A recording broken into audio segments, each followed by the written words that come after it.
Bonjour et bienvenue à tous dans le 8e épisode de What is Love. Je suis Aïssata.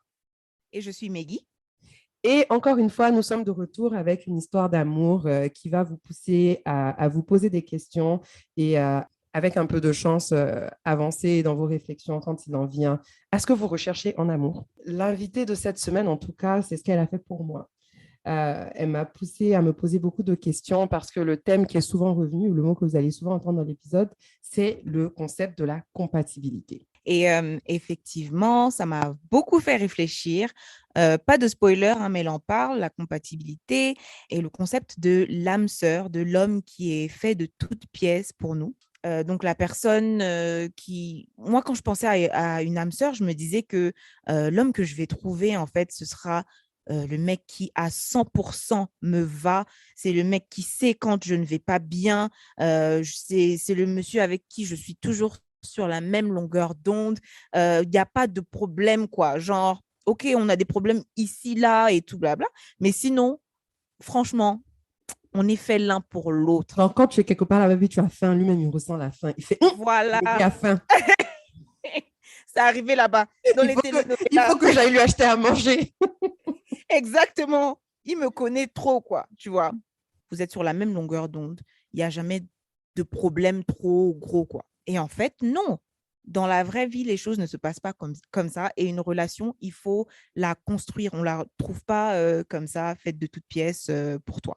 Et je trouve que c'était vraiment, vraiment, vraiment important pour moi, personnellement, de me rappeler ça. Oui, et je pense que l'invitée le dit d'une belle manière. Elle dit, écoutez, vous allez rencontrer on peut dire votre âme sœur, votre personne, en tout cas la personne avec qui vous allez être.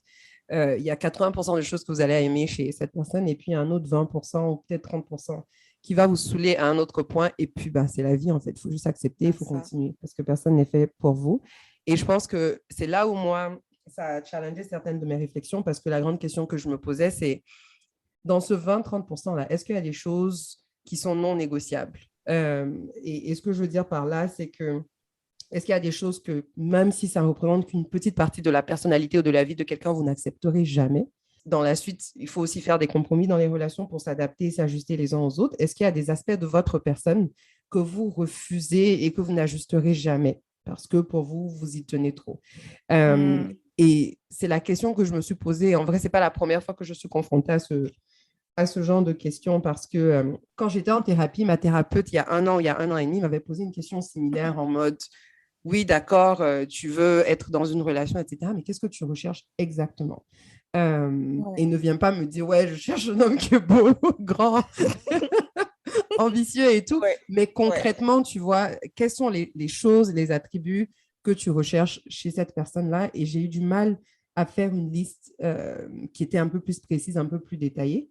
Et quand j'écoutais notre invité, je me suis dit, mais OK, et aussi, quelles sont les choses que je ne changerai jamais chez moi et que je n'accepterai jamais chez quelqu'un? Je ne sais pas. La réflexion ouverte, je vais commencer à y penser, mais je ne sais pas. Est-ce que toi, tu as des choses non négociables peut-être de ton côté? Oui, moi, j'ai des choses non négociables. Je voulais juste dire un truc avant de parler de mon non négociable. Je voulais dire qu'il faut aller même dans le spécifique, déjà décrire même comment tu voudrais être aimé par la personne. Parce que j'ai remarqué que c'est important, ça. Parce que quelqu'un peut t'aimer, mais juste pas de la manière dont tu as l'habitude de recevoir l'amour. Tu vois, exactement. Et ce genre de spécificités-là sont importantes. Ouais. Vas-y. Moi, mon non négociable, là, c'est l'hygiène. Comment ça? Je ne peux pas négocier sur ça. Aïe. Tu vas me dire que non, toi, en fait, tu te laves 2 ou 3 fois par semaine, genre. Parce que après, en fait, on partage, tu vois, un même espace. Ok, d'accord. Écoute, je ne m'attendais pas à Ou ça. bien non. On va voilà. C'est ton nom négociable. Non, mais je te demande, est-ce que toi, tu peux... Les mains de Guy c'est les mains de relation. Non, je te pose une question. Non, c'est pas quelque chose que...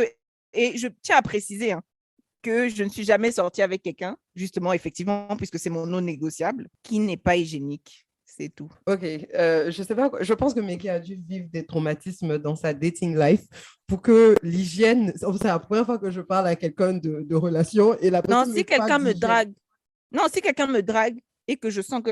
Mais ça s'apprend, enfin, je sais pas, tu peux... Ça quoi? À ton grand âge. Ça s'apprend si tu décides que tu aimes tellement cette personne-là que la personne a des problèmes d'hygiène. Mais on va même pas arriver à l'amour. Non, mais c'est ça, on ne peut pas arriver à l'amour. Ok, vous savez quoi? Je pense qu'on va s'arrêter là. Et on va vous laisser écouter l'épisode parce que là, on est en train de s'égarer. Et donc, on s'excuse, même je m'excuse pour nous. Écoutez Je l'épisode. m'excuse aussi. Bonne Ouh. écoute. J'espère que ça va aussi susciter chez vous des réflexions qui peuvent vous aider dans votre cheminement quand il en vient à l'amour. Et puis, on a hâte de savoir ce que vous en avez pensé. Bonne écoute. Pendant la pandémie, mes meilleurs amis et moi, nous nous sommes toutes retrouvées sur le continent, toutes dans des pays différents, mais le hasard a fait qu'on soit toutes en Afrique. Donc on a décidé de se rendre visite, de faire le tour de nos pays respectifs. Et c'est lors de ces voyages-là, lors de l'un de ces voyages-là que je rencontre Samuel, le doux Samuel. Et franchement, tout le monde a son opinion de Tinder. Tout le monde utilise Tinder pour différentes raisons et de différentes façons. Depuis que j'ai découvert Tinder Social, pour moi, l'application Tinder, ça a toujours été une façon de rencontrer de nouvelles personnes dans de nouveaux environnements. À ce moment précis, j'étais célibataire. Je n'avais pas nécessairement envie de m'investir dans une relation, mais j'étais ouverte à rencontrer quelqu'un. Et je pense que, comme toute chose, Tinder, c'est un outil et tout dépend de la façon dont tu utilises cet outil-là. Donc, moi, ayant cette application-là, c'était aussi une façon de rencontrer de nouvelles personnes et éventuellement rencontrer un possible match. Donc, même si je suis de passage, pour moi, c'est absolument pas un obstacle. Je sais qu'il y a plusieurs personnes qui ne sont pas à l'aise avec l'idée de relations longue distance, mais dans mon cas, ça n'a jamais été quelque chose qui m'a freinée, étant quelqu'un qui voyage beaucoup. Si je rencontre quelqu'un et que c'est une aventure d'une semaine, 2 semaines, 1 mois, 3 mois, ça me pose pas de problème. Et si je rencontre quelqu'un et que ça aboutit au mariage, aux enfants et à la grande maison, tant mieux. Donc, Tinder était déjà activé sur mon téléphone. Et je me suis dit, pourquoi pas? On va regarder ce que cette ville offre, ce que cette ville a. Et c'est comme ça que je l'ai rencontré. Entre 2 swipes et 2 conversations, le courant était là tout de suite. On s'est super bien entendu très rapidement. Notre premier rendez-vous s'est déroulé dans un café.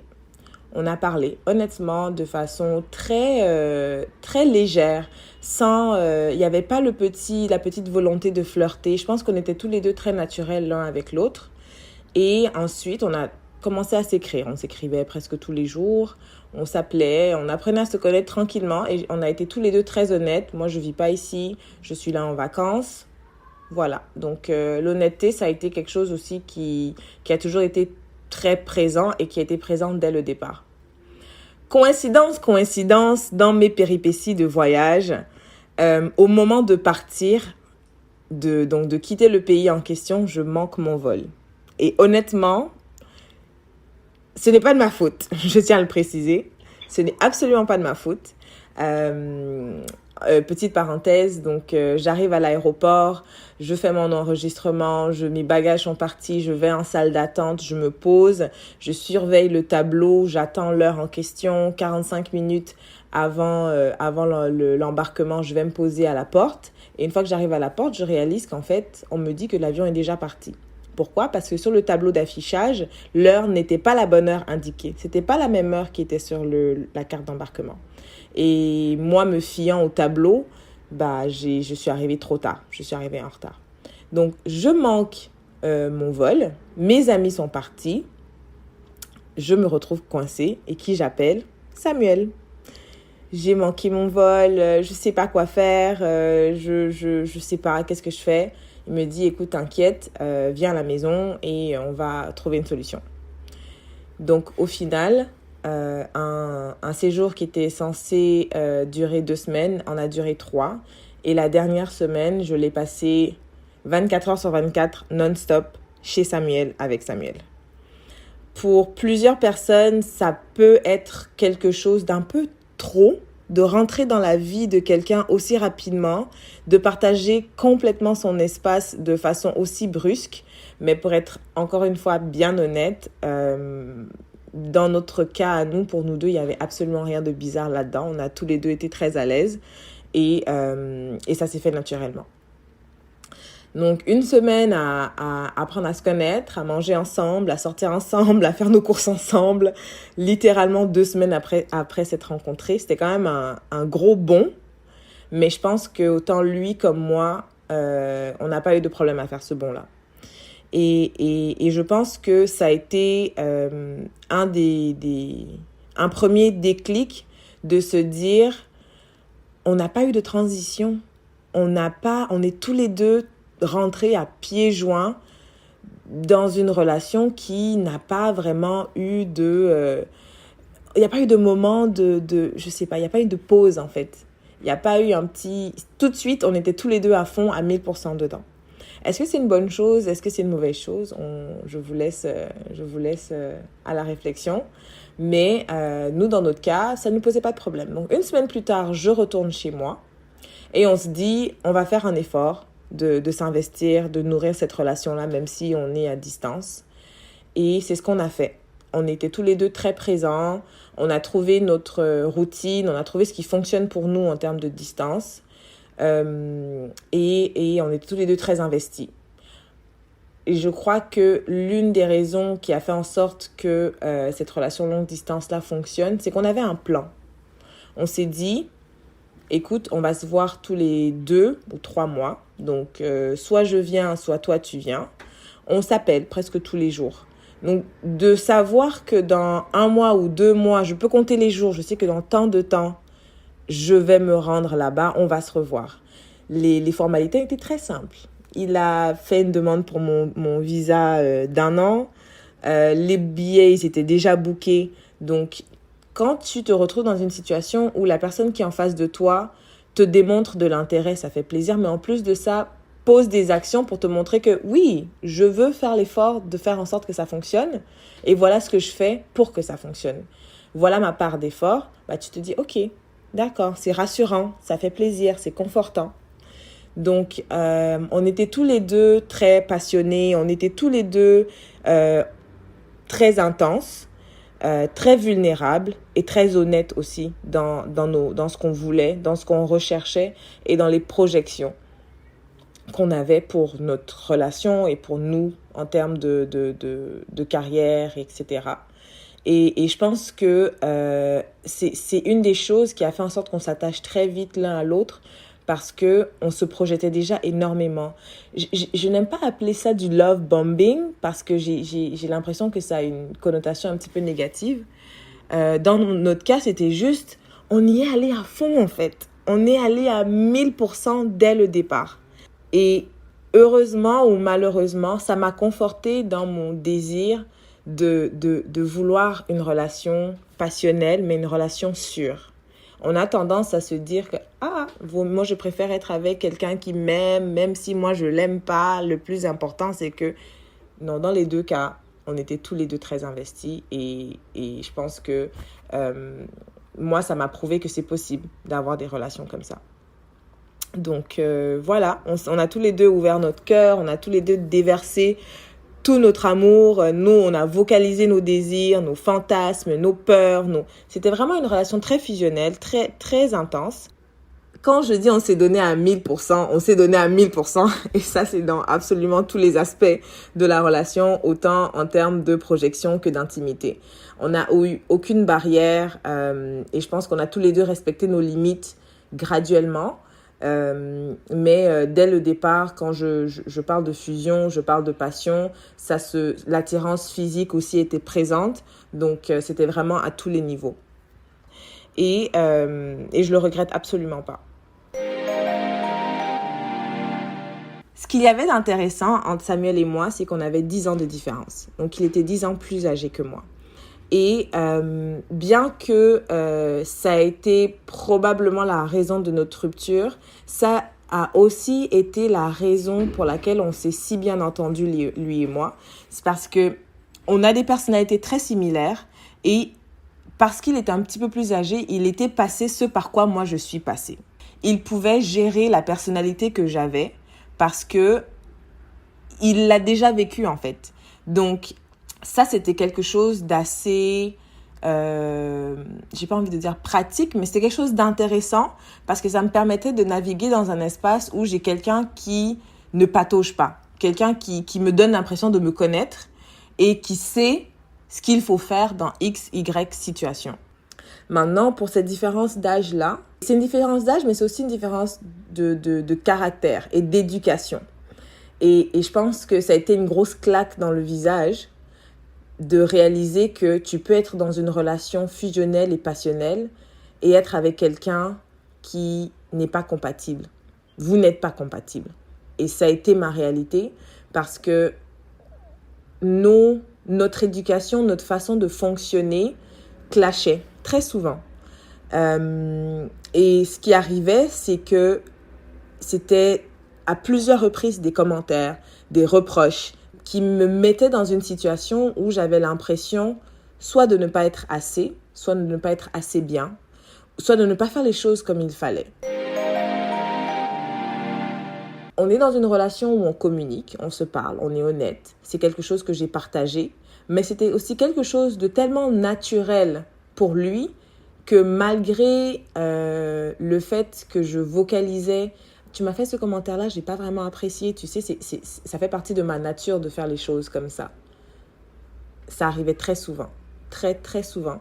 Et donc, nos disputes étaient tout le temps autour de cette polarité-là, un petit peu de cette différence-là. Nos disputes étaient toujours autour de moi qui ai fait quelque chose que lui, il considère comme étant inacceptable, incompréhensible, et ça clash. Je n'ai pas envie de le diaboliser, mais je partage ma part de vérité. Et je vais vous donner un exemple. Un jour, on est sortis. On avait un petit rituel le vendredi soir, c'était d'aller prendre un verre dans notre bar préféré. Donc, ce soir-là, on sort et on tombe sur un monsieur d'un certain âge, un Européen, je dirais dans la cinquantaine, qui travaille dans le même bureau que Samuel. Ce monsieur-là, on l'avait déjà rencontré, on l'avait déjà aperçu dans un centre commercial, on l'avait déjà vu et Samuel m'avait dit « Ah, j'adore le look de ce monsieur, je trouve qu'il s'habille trop bien. Chaque fois qu'il vient au bureau, il est toujours frais, machin. Quand je vais avoir son âge, 50, 60 ans, j'ai bien envie de m'habiller comme ça. Ça, ce serait le style que j'apprécierais. » Donc, ce soir-là, quand le monsieur, il vient, moi, j'avais déjà pris 1 ou 2 verres, j'étais bien, je m'amusais avec Samuel, j'étais avec mon copain, on était dehors. Et le monsieur arrive et il s'assoit à la place qui est libre autour du bar. Et cette place-là était juste à côté de moi. Et donc, je poke un peu Samuel, je dis « Hey bébé, regarde, c'est le monsieur avec qui tu travailles au bureau, là. Celui qu'on avait croisé la dernière fois. » Et donc, je me retourne vers le monsieur, je lui dis « Bonsoir monsieur, vous allez bien ? Écoutez, je vous envoie un commentaire vraiment qui sort de nulle part, mais mon copain adore votre style. Genre, on trouve que vous habillez trop bien, vous avez vraiment un style particulier. Et on rigolait la dernière fois, on vous a croisé et on se disait que il me disait qu'il aimerait, enfin, il se projetait avec un style comme ça à votre âge. » Le monsieur il a pris le commentaire, il a rigolé. Il s'est retourné vers mon copain, il lui a dit bonjour, ils se sont parlé un petit peu, partagé des petites informations du bureau, etc. La soirée continue, je continue dans mes verres, je danse. Et quand je me retourne vers Samuel, il m'a lancé un regard, mais glacial. Glacial. Et il me demande de me rapprocher. Et il me dit, mais pourquoi t'as fait ça ? Pourquoi tu lui parles en fait ? Pourquoi tu lui partages quelque chose de personnel que moi je t'ai dit ? Quand on s'est parlé et que je t'ai fait des commentaires sur ta tenue, c'était pas pour que tu ailles lui répéter ça. Première chose. Deuxième chose, on est dans un bar. Tu sais comment les hommes blancs sont perçus dans des espaces dans des espaces noirs, on va dire. Toi, tu es assise, tu es avec moi, on est venus ensemble. Boum, ce monsieur-là arrive, tu te retournes, tu te jettes sur lui pour lui parler. Là, je dis, mais attends, je me jette sur lui ? Est-ce que tu es sérieux ? Je me jette sur lui. Et je comprenais pas. Je comprenais pas ce que j'avais fait de pas correct. Je comprenais pas la raison pour laquelle, et ça, c'était notre première dispute, on s'est insulté comme jamais. Ça, c'est un exemple qui montre que dans ma nature sociale, je vais parler avec les gens, je vais rigoler, je vais approcher, il n'y a pas de problème. Tu sais, je connais mes limites, mais il y a certaines petites choses, il y a certaines actions, certaines attitudes que lui ne supporte pas du tout. C'est une atteinte à son ego, c'est un affront à je ne sais pas. Suite à cette première dispute, on a décidé de rentrer. En fait, on s'est disputé dans l'ascenseur, en allant dans la voiture, en arrivant dans le parking. Et devant la porte, il a dit « Écoute, j'ai besoin d'aller prendre de l'air. On se voit plus tard. » Et je lui ai dit « Non, tu vas pas prendre de l'air. On va pas créer une barrière là tout de suite dans une situation où on n'est pas bien. Parlons-en. Et on essaie de décortiquer ça. Et donc, c'est ce qu'on a fait sur le coup. Et au final, on est même retourné dans le bar. On est reparti après pour finir la soirée.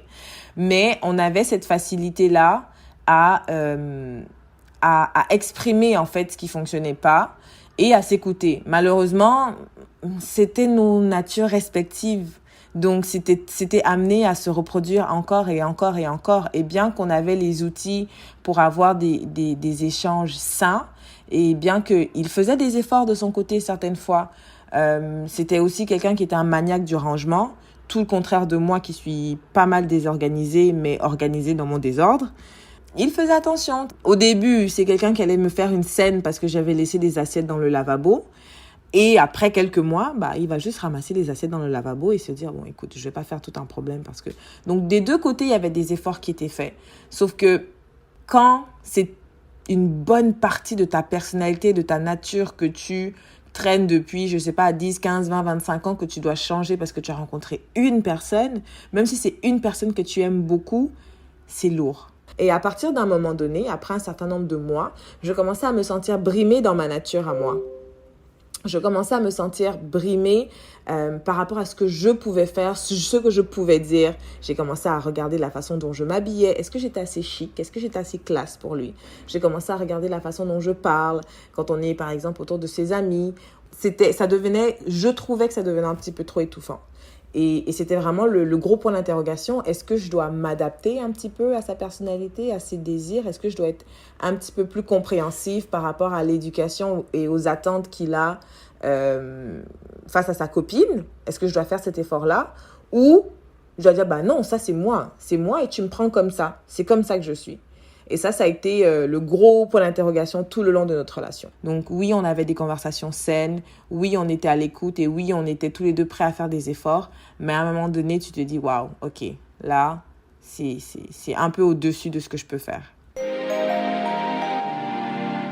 Parfois, c'est dans les choses les plus anodines que on a des révélations, on a des déclics. Dans mon cas, il y a quelque chose, il y a une attitude, un comportement qui m'a vraiment fait me dire « ça suffit ». C'est ridicule en fait, je n'ai pas à supporter ça. Parce que je faisais beaucoup d'allers-retours entre son pays et mon pays, il m'arrivait d'oublier des choses là-bas.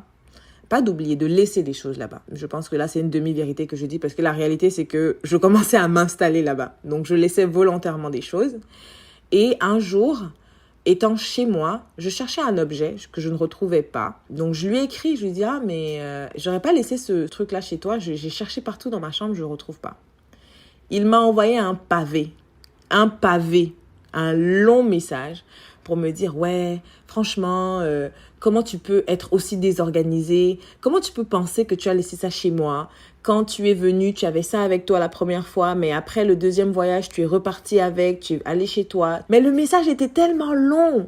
Et je me suis dit « Mais frère, tout ce que je t'ai demandé, c'est est-ce que j'ai laissé ça chez toi?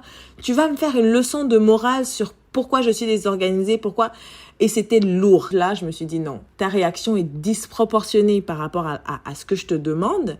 Et est-ce que c'est nécessaire? Tu sais, parfois, quand tu es triste, quand ça va pas et que tu as besoin de réconfort, j'ai pas besoin de tes leçons de morale, ok? Je suis en train de chercher quelque chose, j'en ai vraiment besoin là. Tu peux juste me dire non, ce n'est pas ici. Regarde bien. Mais c'est pas parce qu'on a cette différence d'âge là que tu es la personne qui va donner des leçons de morale. Dans ces discours, dans ces commentaires, c'était toujours en mode le doigt levé, comment tu peux faire des choses comme ça? Et je pense que c'est en voyant ces 4 paragraphes autour d'une chose aussi anodine, j'ai oublié quelque chose, est-ce que c'est chez toi? Que je me suis dit non, là ça suffit, pas endurer ça. Et ça a réellement commencé à m'affecter en mode mais moi en fait ma vie c'est que le désordre. Alors que non, je pense qu'on a différentes façons de gérer ses espaces et son temps. Certaines personnes ont besoin que les choses soient classées dans un ordre précis, un ordre de couleur, etc.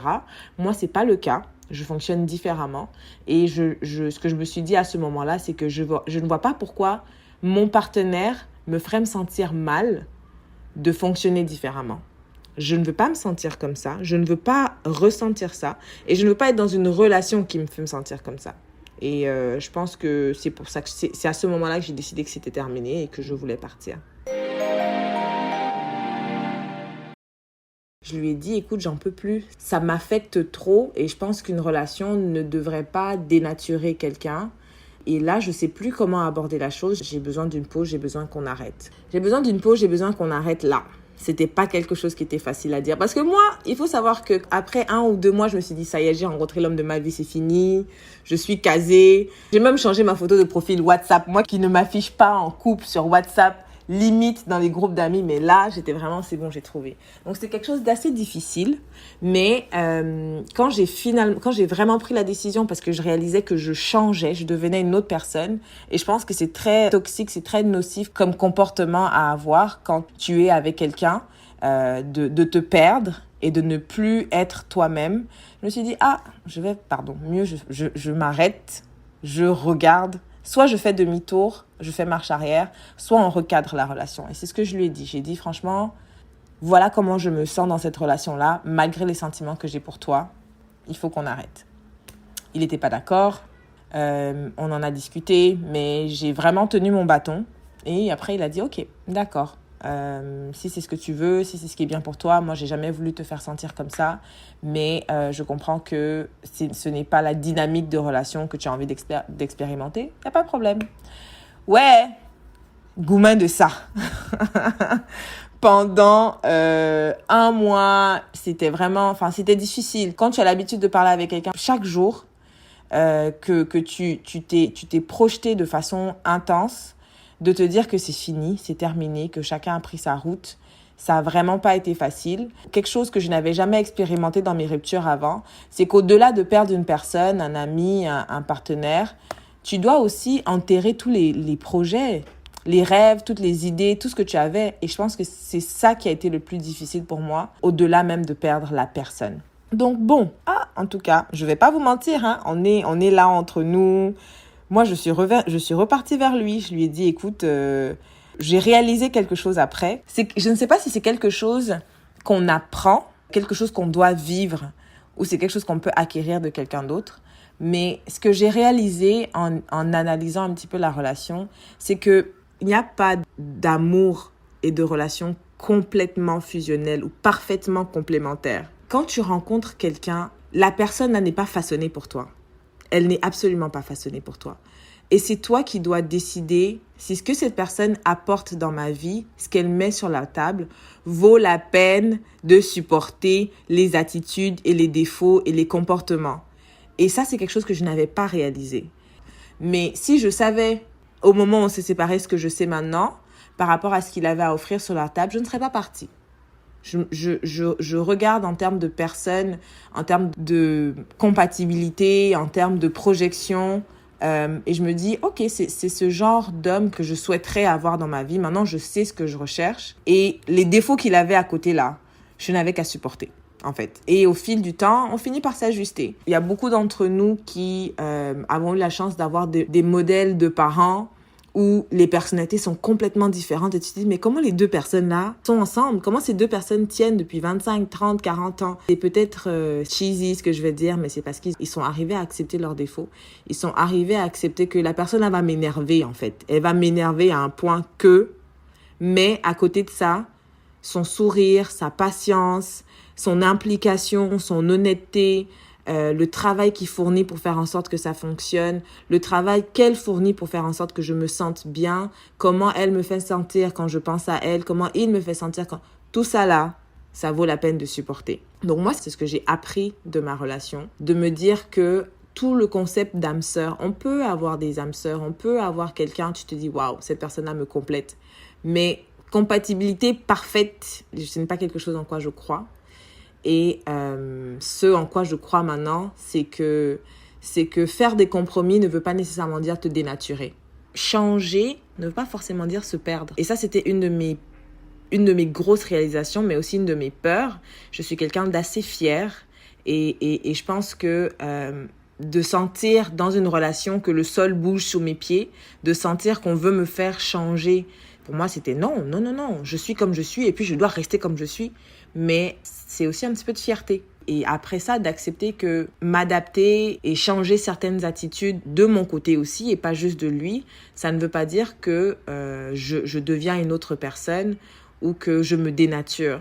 Non, si tu es avec quelqu'un qui en vaut la peine, changer, parfois, c'est presque inévitable, hein. C'est accepter que la personne qui est en face de toi, la personne que tu aimes, a reçu une éducation différente, a une façon de voir la vie différente.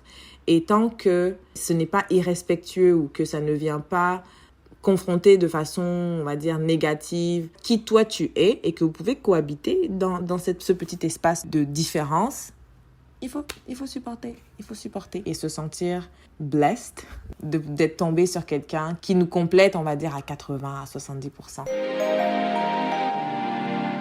Quand je réalise, après une introspection, que j'ai peut-être fait une erreur et que je suis peut-être partie trop vite et que je repars vers lui, Samuel me dit, ma chérie, tu es partie.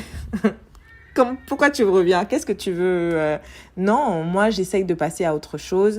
C'est une relation qui était intense. C'est une rupture qui a été difficile pour moi. Je n'ai pas envie de relancer ça. Tu as pris ta décision, stick to it, et voilà.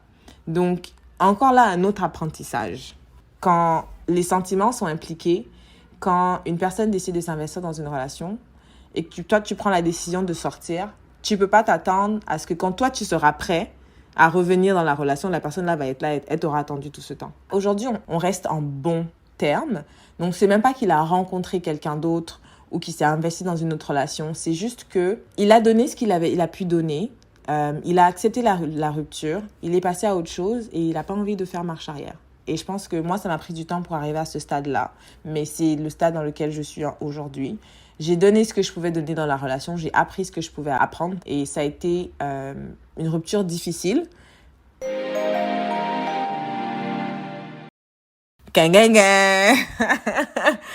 Croyez-le ou non, mes amis, Samuel est revenu.